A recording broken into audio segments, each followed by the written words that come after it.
आपण आलो आहोत रामनाथ, अलिबागमध्ये रामनाथ हे ठिकाण आहे, तिथे आले आहोत. तिथे मातीची भांडी अगदी पारंपरिक पद्धतीने तयार करतात. म्हणजे अगदी जुन्या जमान्यापासून ते आत्तापर्यंत त्यांनी आपला वारसा सोडला नाही. आणि त्यांनी हे बघा अशा प्रकारे नवीन नवीन पद्धतीची सुद्धा मातीची भांडी बनवलेली आहेत. आता हे बाबा आपल्याला सांगतील की कशा कशा पद्धतीची मातीची भांडी आहेत ती.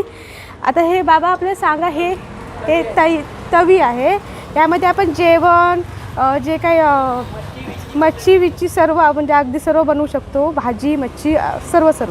आणखीन दुसरं म्हणजे हे बघा, हे मडकं आहे, हे ह्याचं नळवालं पण आहे. आणि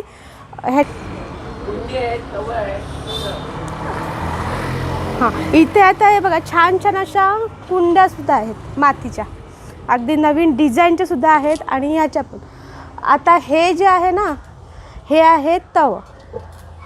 हे मातीचं तवं आहे ज्याच्यामध्ये आपण भाकरी बनवतो. खूप छान आणि सुंदर लागते भाकरी. परत हे बघा, हे आहे सराव. ह्याला इकडे म्हणजे आमच्या कोकणामध्ये ह्याला सराव म्हणतात. ह्यामध्ये मसाले भाजले जातात. विशेष म्हणजे मसाला भाजण्यासाठी ह्याचा उपयोग करतात.